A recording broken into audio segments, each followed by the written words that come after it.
오늘 말씀은 마태복음 11장 28절에서부터 30절 말씀입니다.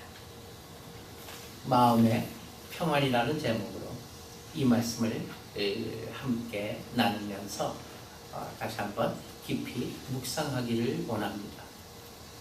말씀은 애써 성경을 찾을 필요도 없는, 그래도 교회에 나오시는 분이라면 믿든 안 믿든 간에 줄줄이 외우는 말씀입니다. 한번 읽어볼까요? 외워볼까요? 시작. 수고하고 무거운 짐진 자들아 다 내게 오라. 내가 너희를 쉬게 하리라. 그 뒤가 이제 중요해요. 시작. 나는 마음이 온유하고 겸손하니 나의 멍에를 메고 내게 배우라. 그리하면 너희 마음이 쉼을 얻으리니 이는 내 멍에는 쉽고 내 짐은 가벼우다 하시니라.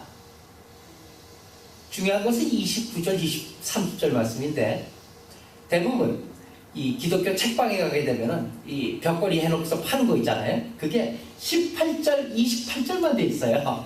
28절. 수고하고 무거운 짐진 자들아 다 내게로 오라. 내가 너희를 쉬게 하리라. 우리 기독교 책방에서 가장 인기 품목이에요. 어디 가게를 새로 한다거나 새로 이사를 간다거나 하면은 두루 이제 교회에서 신방 가지 않습니까? 신방 갈 때 갖고 가는 액자 혹은 무슨 이 나무로 조각한 장식 폐의 가장 인기 품목. 수고하고 무거운 짐진 자들아 다 내게로 오라. 내가 너희를 쉬게 하리라. 왜 그럴까요? 왜 이렇게 인기가 있을까요? 이 말씀이 주는 위로 때문일 거예요. 그렇죠? 내가 쉬게 하는 것이. 그런데 중요한 것은요, 이 본문이 얘기하고자 하는 것은 우리의 기대와는 사뭇 다르다는 거예요. 우리는 앞뒤 다 잘라먹고 이 28절 한 절을 갖고서 예수님은 내 짐을 대신 져주시는 분. 맞지요? 사실은 십자가를 대신 져주셨으니까요. 대신 져주시는 분. 또 힘들고 어렵지 않는 삶이 세상에 어디 있습니까?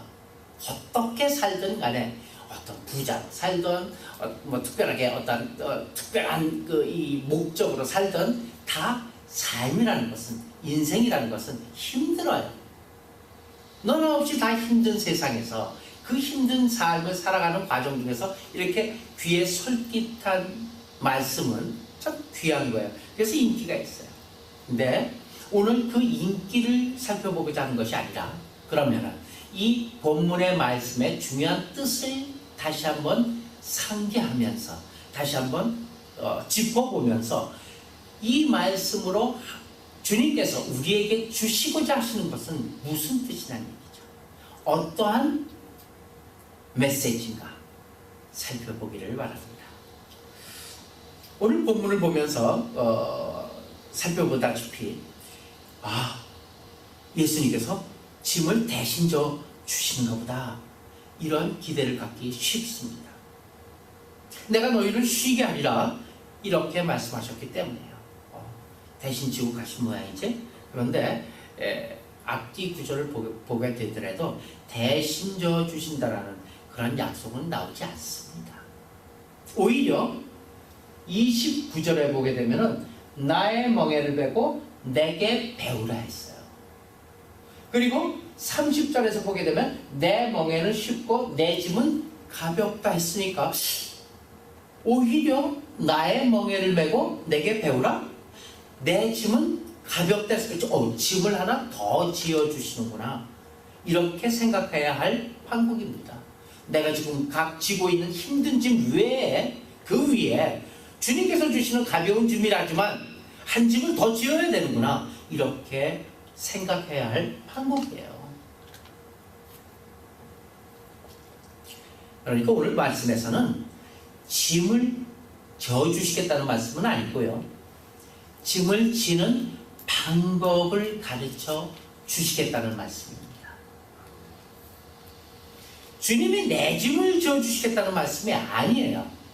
그것은 착각이에요. 짐 짓는 방법을 가르쳐 주시겠다는 말씀입니다. 자, 그러면은 짐을 지는 경우를 한번 우리가 살펴봐야죠. 우리가 손쉽게 짐을 지는 경우를 살펴볼 때 배낭을 생각해 볼 수가 있어요. 너나 없이 우리가 배낭에다가 뭐 짐을 좀 지어 넣고 등산을 가지 않습니다. 등산을 갈 때 어떤 사람이 참 등산을 많이 하는 사람인가, 어떤 사람이 프로인가, 어떤 사람은 아마추어 처음 등산을 가는 사람인가 배낭 보면 알 수 있어요. 배낭. 그래서 오늘 주보 컷을 배낭진 사람으로 만들어 놓지 않았습니까? 그러니까 한번 보세요. 주보 컷에 어때요? 배낭이 굉장히 크죠? 근데 특징이 뭐예요? 이 사람 얼굴이 보이지가 않아요. 그렇죠? 오히려 허리 밑은 다 보여요. 이 사람 배낭을 잘 지는 사람일까요? 못 지는 사람일까요? 잘 짓는 사람이에요? 세월호의 경우를 보게 되면 못 짓는 사람이에요. 그렇죠? 세월호가 마치 이렇게 지금 짐을 싣고 간 거예요. 우리가 자동차에다가 짐을 실을 때 뒤에 트렁크에다가 싣기도 하고 뭐 여러 가지 방법이 있죠. 자동차에 짐 실을 때 무거운 짐을 어디다 실어요? 무거운 짐을 제일 먼저 실어야 돼요. 자동차에 실을 때 아시겠어요? 무거운 짐을 제일 밑에다 싣고 그리고 어디에다 실어요? 바퀴 위에다 실어야 돼요. 그러니까 뒷바퀴가 있는 그 부분에다가 진짜 무거운 쇠 조각이라든가 쇠 붙이는 거기다 놓아야지 제일 안전해요. 무거우니까 집어넣었다가 빼기 쉽게 이 트렁크 제일 바깥에다 실으면 안 돼요. 자동차 망가져요. 제일 힘을 많이 받는 무거운 짐은 제일 밑에다 그리고 바퀴 위에다 실는 겁니다. 트럭 같은 경우 한번 잘 보세요. 트럭에 짐을 실는데 큰 세마이 트럭이 지금 가고 있어요. 그런데 거기에 굉장히 무거운 예를 들어갖고 발전기 같이 온통 쇠로 되어 있는 혹은 시멘트 블럭을 진짜 큰 시멘트 블럭을 큰 트럭에다 한두 개 싣고 가는 걸 볼 수가 있어요. 왜냐? 시멘트 블럭은 그 블럭 자체가 몇 톤이 되는 거예요. 그렇기 때문에 그걸 이 플랫폼에다가 적재함에다가 죄다 실을 수 없어요. 큰일 나요. 다 무너져 버려요. 그러면은 한두 개만 싣고 가는데 그 짐이 어디 있나 눈여겨보신 적 있어요? 어디 있어요? 뒷바퀴 위에 있어요. 항상 그 뒷바퀴 위에다 놔야지만 샥이 그 짐을 잡아서 이 플랫폼에 데미지를 가지 않게 만드는 거예요. 짐 짓는 요령이에요. 자동차에 짐을 실 때도 마찬가지. 무거운 짐은 밑에다가 놓고 무게 중심점에다 놓는 것이 원칙이에요. 세월의 경우 문제가 됐던 게 바로 그거잖아요. 세월호도 마찬가지예요. 짐은 무거운 짐은 어디다 실어야 돼요? 밑에다 실어야 돼요. 배 밑에다가. 그래서 이 오뚜기처럼 물속에 있어도 좀 이게 넘어져서 다시 복원력을 갖고 있도록 그렇게 짐을 적재해야 돼요. 세월호의 사고 원인이 뭐예요? 무거운 짐을 다 위에다 올려놨어요. 그리고 제한되는 양의 2배, 3배를 실었어요. 위에다가 그것도. 그러니 넘어질 수밖에 없잖아요. 그것이 짐을 짓는 요령이에요. 그런데 그 생각을 우리는 늘 갖고 있기 때문에 배낭에다가 짐을 실을 때도 무거운 걸 어디다 놔요? 제일 밑에다 놔요. 제일 밑에다. 그리고 가벼운 이 모포라든가 슬리핑백을 제일 위에다 얹습니다. 그래야 짐을 져요. 그렇게 지면은 무거운 짐이 어디 가요? 밑에 있기 때문에 어디에 걸리냐면 허리에 걸려요. 허리를 잡아당기는 거예요. 얼마나 무거운지 몰라요. 어깨는 얼마나 또 무거운지 몰라요. 그것은 무게를 잘 안배하지 못한 경우에, 배낭의 경우는 거꾸로입니다. 오늘 컷에서도 보게 되면은 배낭에서 이분이 지금 무거운 짐을 어디다 실었어요? 여기다 실었어요. 여기. 이 윗부분에 있어요. 프로들은 다 무거운 짐을 위에다 싣습니다. 왜 그래요?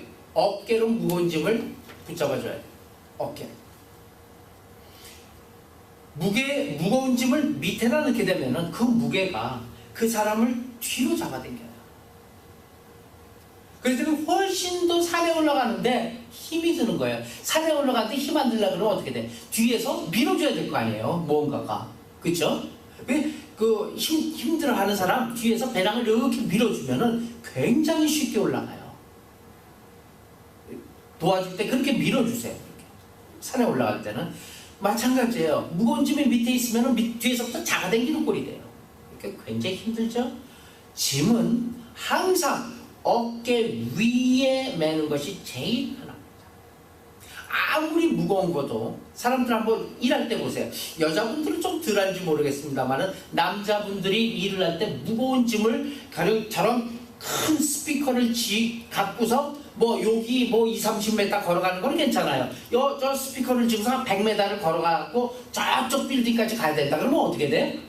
어깨다 매죠. 박경희 지사님. 어깨다 매죠. 당연히. 왜요? 어깨가 힘을 제일 잘 받아요. 그리고 무게를 안 느껴요. 어깨 위에 매는 것이 제일 편해요. 무거운 짐은. 가능한 한 어깨선 위로 무거운 짐은 올려서 어깨를 누르게 해야지만이 무거운 짐을 지고 멀리 갈 수가 있어요.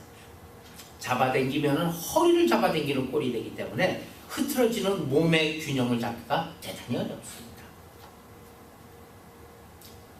같은 짐이에요. 그렇지만 지는 방법에 따라서 가벼울 수 있고 더 무거울 수 있다는 것. 예수님께서는 쉼을 얻기 위해서는 내 멍에를 메고 내게 배우라 하십니다. 그리하면 너의 마음이 뭐라고요? 쉼을 얻으리라. 곧 짊어진 짐이 가벼워지는 것이 아니라 쉬워지는 것이 아니라 마음의 쉼을 얻는 거예요. 무엇보다 마음의 쉼을 얻는 것이 내 짐이 가벼워지는 것보다 훨씬 더 쉼을 얻는다고 주님은 지금 말씀하고 있습니다. 예수님께서 우리에게 쉼을 주는 법이 무엇입니까? 내 멍에는 쉽고 내 짐은 가볍다 말씀하십니다. 근데 한번 이것도 따져봐야 돼요. 정말 그런가? 정말 그런가? 주님께서 주시는 짐이 가볍고 쉬워요? 주님이 가신 길이 가볍고 쉬워요? 말도 안 되죠. 말도 안 되죠. 그렇죠? 우리가 아는 바와 같이 예수님 자신도 십자가를 거도가 달라고 하나님 앞에 3번이나 기도할 만큼 무겁고 무거운 짐이었습니다. 그 십자가의 짐이란. 또 십자가의 형벌이란 극형이에요. 극형. 그러니까 사형 중에서 가장 극형이에요. 그게 십자가형이에요. 그 극형 자체도 무섭고 공포스러운 형벌이에요. 더 나아가서는 십자가 그 형틀도 무거워요. 그렇죠? 그거 지고 가야 돼요. 거기에 달려 죽을 사람이 그걸 지고 형장까지 가야 돼요. 얼마나 무거운지요. 결국 자신이 그 무게를 이기지 못해갖고 지나가던 구레네 시몬이 대신 지고 갔어요. 십자가.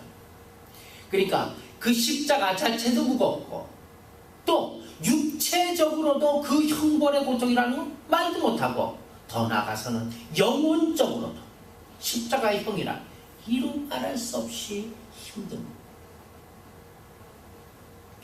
그럼에도 불구하고 주님은 지금 내 멍에는 쉽고 내 짐은 가벼움이라 이렇게 말씀하고 계십니다. 그럼 이 말씀은 과연 무슨 말씀이냐? 십자가가 가볍다고요? 주님의 말씀은 이 짐 자체, 십자가 짐 자체가 가볍다고 말씀하시는 것이 아니라, 이 십자가 짐 자체에 관한 것이 아니라 짐을 지는 마음 자세에 관해서 말씀하고 있는 것이죠. 주님은 우리의 수고하고 무거운 짐을 해결하는 방법으로 주님의 멍에와 주님의 짐을 지게 하면서 나는 마음이 온유하고 겸손하니 이 멍에를 메고 내게 배우라 하십니다. 나는 마음이 온유하고 겸손하다 하십니다. 예수님은 자신이 스스로 자원해서 십자가를 지셨어요. 자원해서 진 짐에 대해서 전혀 억울해하지 않으셨어요. 그렇잖아요. 사실 억울한 것만 생각한다면 우리 주님보다 억울하신 분이 또 있겠어요? 죄를 짓기는커녕 알지도 못하신 분이라고 성경은 말씀하고 계십니다. 그분이, 죄를 알지도 못하는 분이 자신에게 없는 죄를 포함해서 온 세상 인류의 죄를 다 지고 덤태기 쓰고 그 길을 가야 했던 십자가입니다. 우리는 살면서 억울한 일을 당할 때가 덜어 있죠. 그거 갖고서도 못 견뎌야 해요. 그런데 주님은 자기 자신 하나의 억울함뿐만 아니라 오고 오는 세상의 모든 인류의 죄까지 덤태기 쓰는 억울함이었어요. 그러나 전혀 억울해하지 않으시고 자원해서 지었던 짐입니다.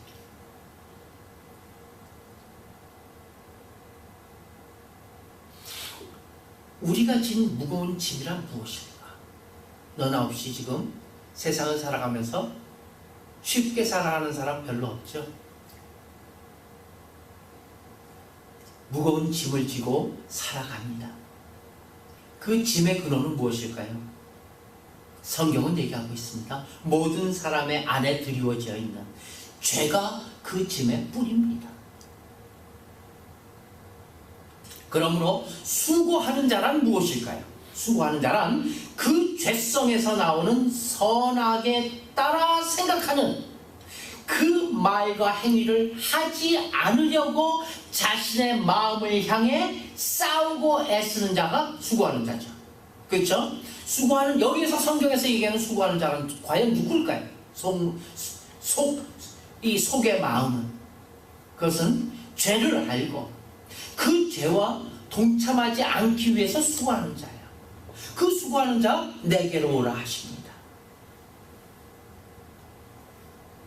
그러므로 수고하고 무거운 짐진 자는 예수 그리스도의 십자가로 거듭나고 은혜를 얻은 자들 가운데 오직 두렵고 떨림으로 거룩을 이루고자 애쓰고자 하는 자가 바로 수고하고 무거운 짐진 자들이죠.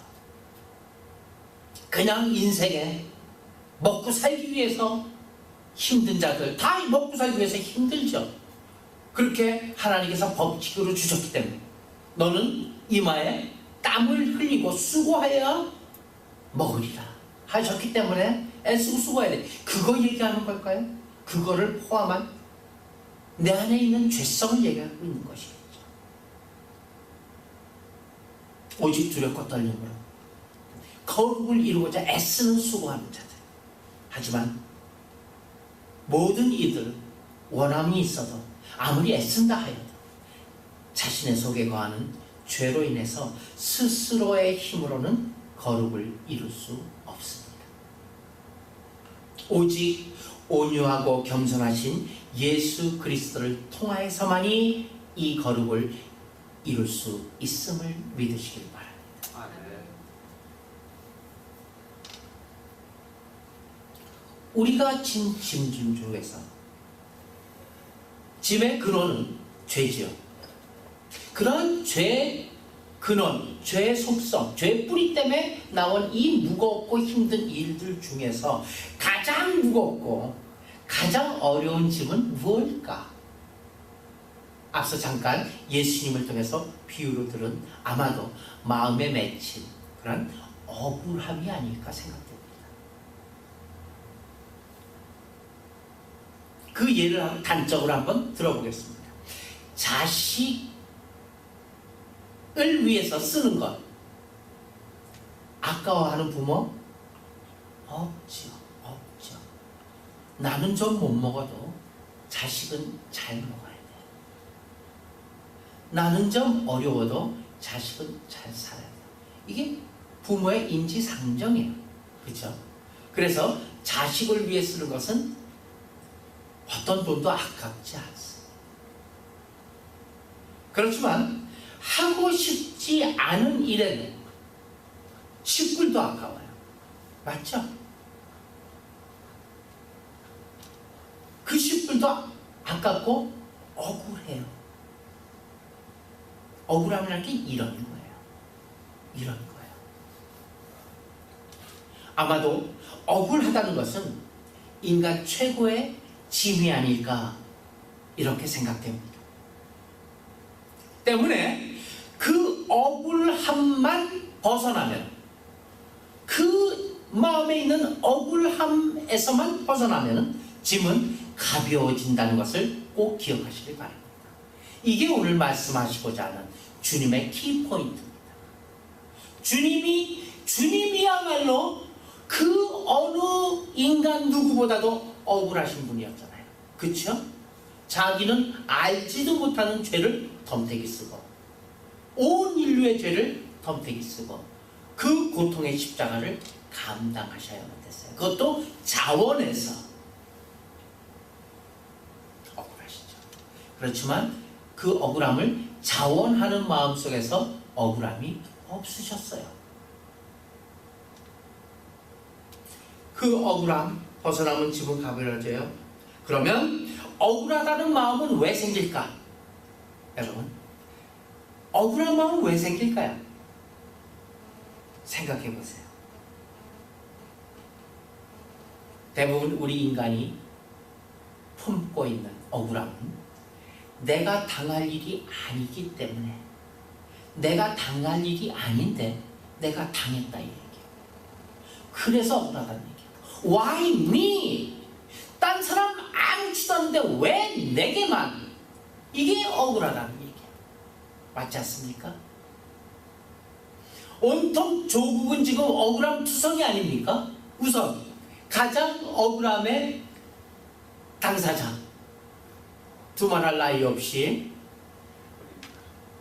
본인들이죠.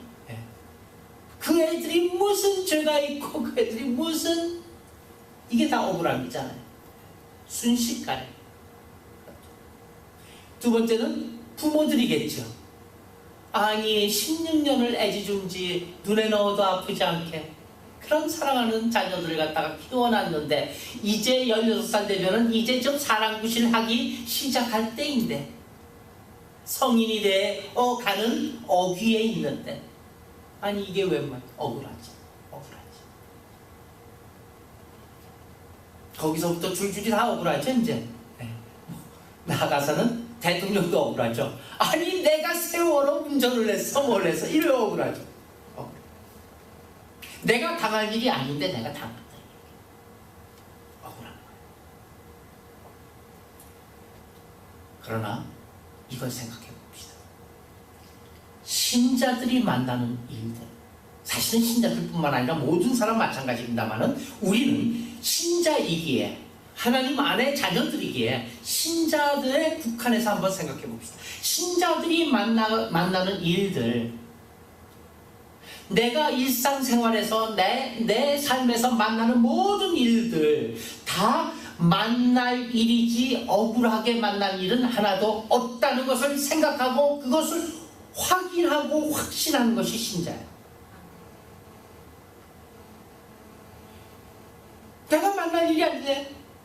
내가 어떻게 이렇게 만나게 됐을까? 그건 신자가 아니죠. 왜? 전능하신 하나님께서 무소불위의 권위를 갖고 계신 하나님께서 나의 머리칼서부터 발끝까지 다 세고 하시는 하나님께서 내게 주신 시츄에이션입니다.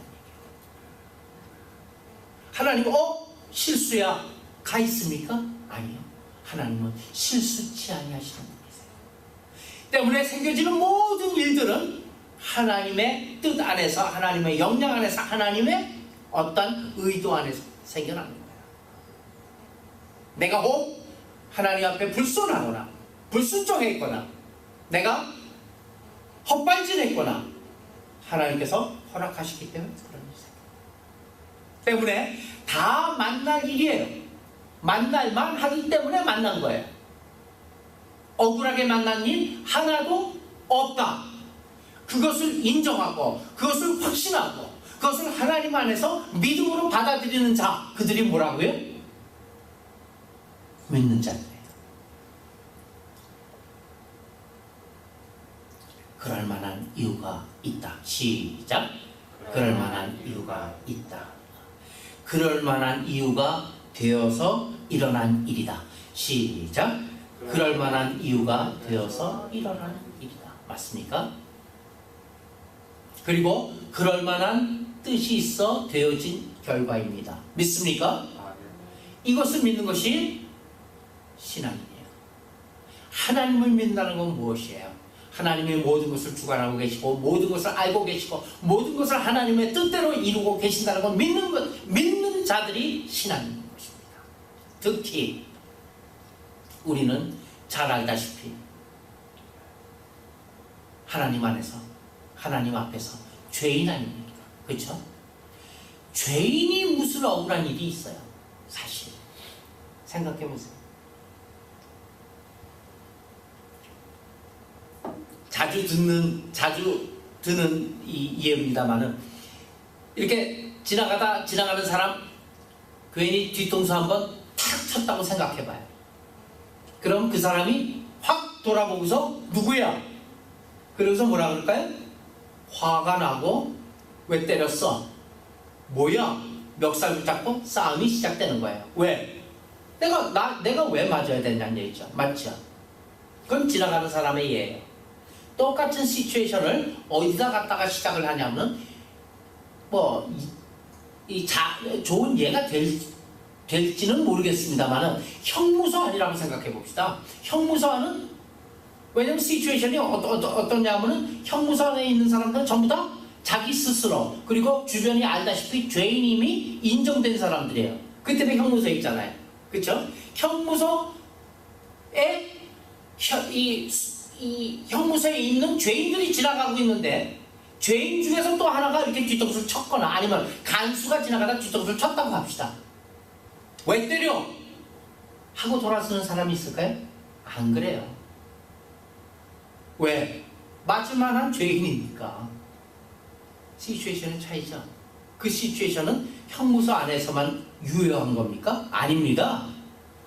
예수 믿는 우리는 우리가 죄인이었을 때, 우리가 하나님을 알 수 없었을 때 하나님께서 임의로 하나님 뜻 안에서 우리를 불러주시고 죄 없다 하시고 우리를 자녀 삼아 주셨습니다. 할렐루야.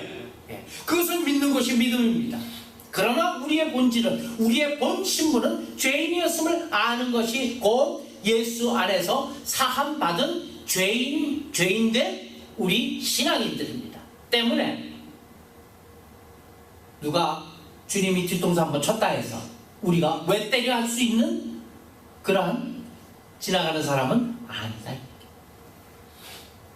다 그럴 만한 이유가 있고 다 그럴 만한 이유가 있어서 일어난 일이고 되어진 결과임을 믿으시길 바랍니다. 이것이 죄인으로서 하나님을 만나는 자세인 것이에요. 이것이 짐을 지는 자세인 것이에요. 왜 내게만 이렇게 무거운 짐을 져주십니까? 죄인됨을 모르기 때문에 지금 얘기하고 있는 거예요. 예수님께서는 무엇으로 우리를 부르셨습니까? 우리에게 요구하는, 신앙의 길은 무엇입니까? 마태복음 한번 갔다 와요. 마태복음 16장 24절 시작.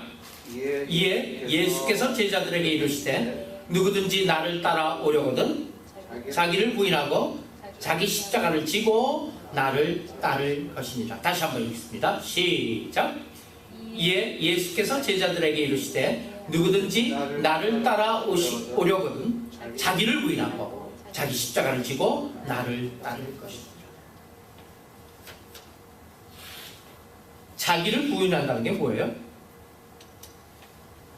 자기를 부인한다는 것은 억울한 일입니다. 그렇죠? 나라는 존재, 나라는 아이덴티티를 부인하는 얘기예요. 이것보다 억울한 일이 어디 있어요? 사실 이거 굉장히 억울한 일이에요. 신앙생활에 있어서도 신자들에게 가장 어렵고 힘든 갈등이 있다면 무엇일까요? 그것은 사람의 원래 태생이 이 죄의 성품을 가지고 사는 것과 가장 극렬하게 대치될 때 제일 어렵고 힘든 갈등을 갖게 되는 우리 신자들입니다.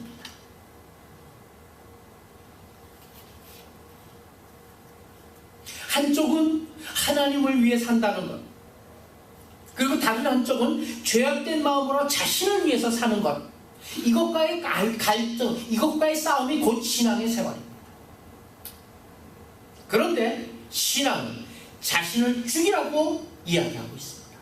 그렇죠? 방금 읽었다시피 자기 십자가를 메고 또 자기를 부인, deny, 자신을 죽이는, 그러기에 이 요구는 상당히 어렵습니다. 사실 조국에서 10%가 교회를 다닌대요. 그렇지만도 엄청나죠. 교회 다니는 사람들이 더하죠. 왜 그럴까요? 자기를 부인하고 있지 않는 신앙을 갖고 있기 때문에.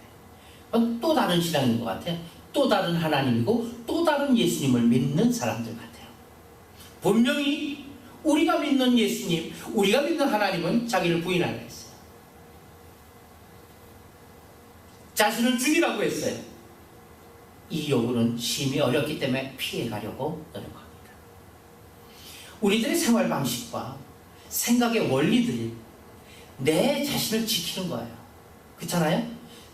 현대는 무슨 자기 피하는 시대다 이렇게까지 얘기하고 있잖아요. 우리의 생활 방식이나 우리의 생각의 원리들이 다 모든 것이 자기를 지키는 쪽에 본능으로 나타나고 있어요. 그렇잖아요. 자기를 지켜야 돼요. 여성 상위 시대 하여튼 자기를 지켜야 돼. 자기를 나타내야 돼. 그래서 사람들은 체면을 잃는 일을 가장 부끄러워합니다. 명예를 잃는 일에 목숨을 끊기도 합니다. 맞죠? 그래서 어떻게 하다 보니까 살기 위해서 그 고등학교 교감 선생님이 구조가 됐어요. 그런데 가만히 생각하고 보니까 내가 교장 선생으로 이 모든 수학여행의 인솔 총책임자인데 내가 어떻게 하다 본능적으로 살아나오다 보니까 이건 내 체면이, 내 명예가 말이 되지가 않는 거예요. 그래서 뒷동산에 올라가서 스스로 목숨을 끊었어요. 왜? 명예를 잃는 일은 목숨보다 더 중요하기 때문에. 그래서 일본의 사무라이들이 할복을 하지 않습니다. 내가 다른 주인을 섬길 바에야 내 스스로 내가 배에 칼을 긋고 죽겠다. 뭐가 더 소중해요? 명예가. 뭐가 더 소중해요? 체면이. 무엇보다? 목숨보다. 그것이 우리의 인생살이의 속성입니다. 그만큼 체면이, 그만큼 명예가 소중한 거예요, 인생이. 그런데 성경은 뜻밖의 바로 그런 것들을 버리라고 말씀하고 있습니다. 그런 것들이 있기에 우리의 짐은 무거운 거예요.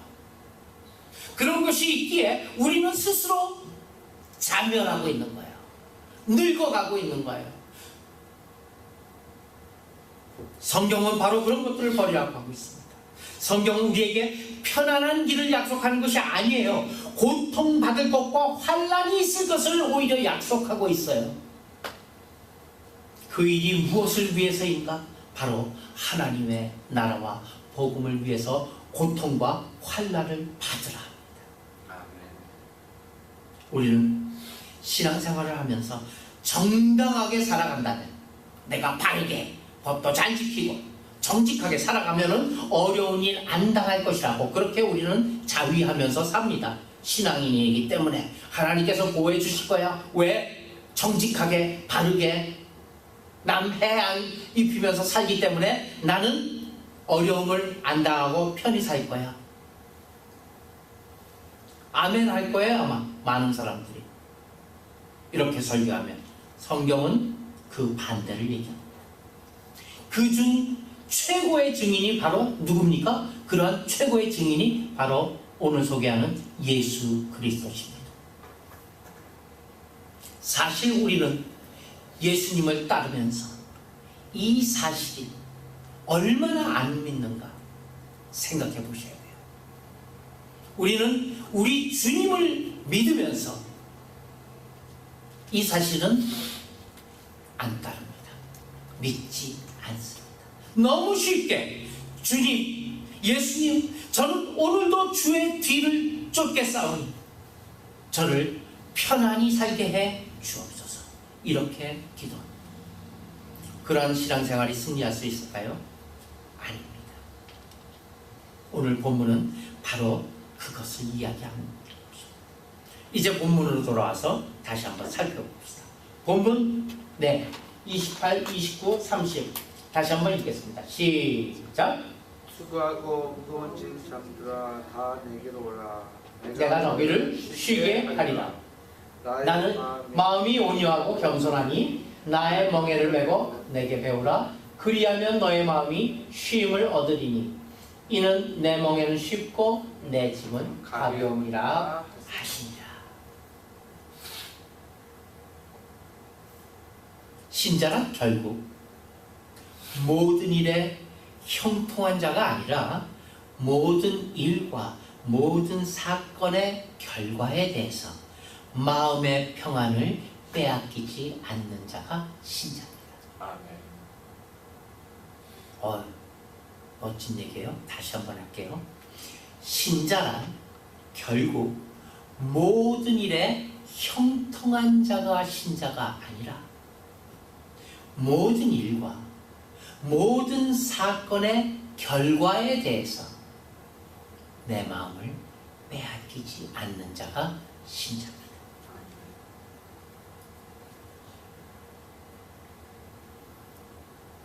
신자가 얻는 행복이란 결국 고통과 슬픔이 없는 인생이 아니라 주님께서 가신 그 십자가의 길을 기쁨으로 그 마음에 동참하는 삶입니다. 아멘. 세상적으로는 억울할 수 있으나, 억울한 길일 수 있으나 그것이 주님이 기뻐하는 길이에요. 주님이 원하시는 방법이라면 그 일이 아무리 어렵고 아무리 괴로워도 그것은 우리의 기쁨이 되고 우리의 자랑이 되는 것입니다. 주님은 이 십자가의 길을 아버지께서 원하시는 길이었기에 쉽고 가볍다고 하셨습니다. 우리가 수고하고 또 무겁게 짐들이 이와 같이 주님께서 원하시는 길이요 주님께서 원하시는 짐이라면은 그것 또한 우리의 기쁨일지언정 결코 한숨과 절망일 수 없습니다. 마지막으로 사도행전 5장 41절에서 말씀을 마칩니다. 사도행전 5장 41절 시작. 사도들은 그 이름을 위하여 능력 받는 일에 합당한 자로 여기심을 기뻐하면서 공회 앞을 떠납니다. 다시 한번 사도들은 그 이름을 위하여 능력 받는 일에 합당한 자로 여기심을 기뻐하면서 공의 앞을 떠납니다. 주님의 이름을 위해 능력 받는 일이 당연한 거예요. 그게 거기에 능력 받는데 합당한 자래. 당연히 내가 받아야 된다. 그렇게 여겨지는 것을 기뻐하였대요. 채찍과 수모가 오히려 그들의 자랑거리였다는 사실입니다.